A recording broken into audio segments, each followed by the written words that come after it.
The Sun's Katie Davis was sent to cover the shocking case in Tenerife and was there when Jay was found 29 days after vanishing. As I stood in the sweltering, remote mountains of Masca, I was told the news Jay Slater's loved ones dreaded. His body had been found. But for his devastated family, it didn't bring the closure they so desperately needed.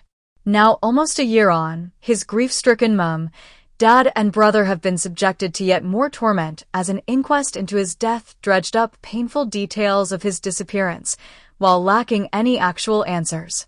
Jay's courageous mum, Debbie Duncan, opened up to me just weeks after his body was found about how she was tortured by not knowing what happened to her beloved son before he fell to his death. I was humbled by the bravery she showed in the face of living every parent's worst nightmare on the world stage, relentlessly hounded by mindless trolls.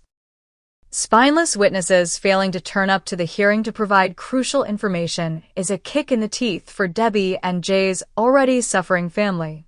The 19-year-old went missing 11 months ago, and his body tragically discovered 29 days later.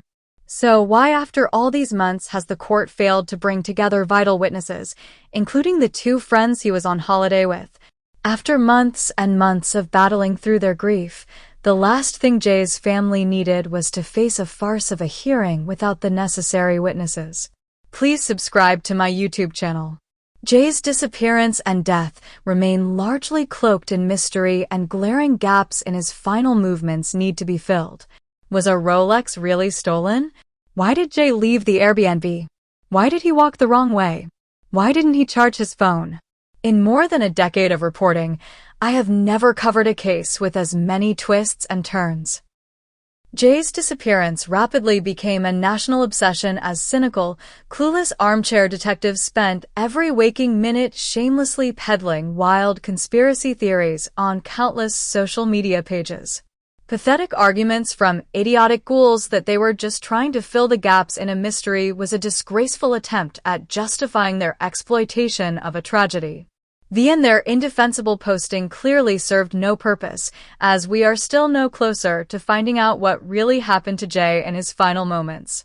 What is arguably more shocking is the fact the inquest has failed to shed any more light and track down key witnesses. I watched on in Tenerife as Jay's dad and brother admirably faced the unforgiving elements of the mountains day after day to hunt for any sign of the teenager. The agony plaguing them and Debbie was clear on their faces as weeks slipped by with no news. Their worlds then crumbled when Jay's body was eventually found in the blistering heat of northern Tenerife. The very least those who saw Jay in his final hours could have done was try to help bring his family some sort of closure by revealing every last detail they knew. It baffles me how so-called friends and other witnesses could watch Debbie sob at his funeral and not feel any sort of moral compass to do the right thing.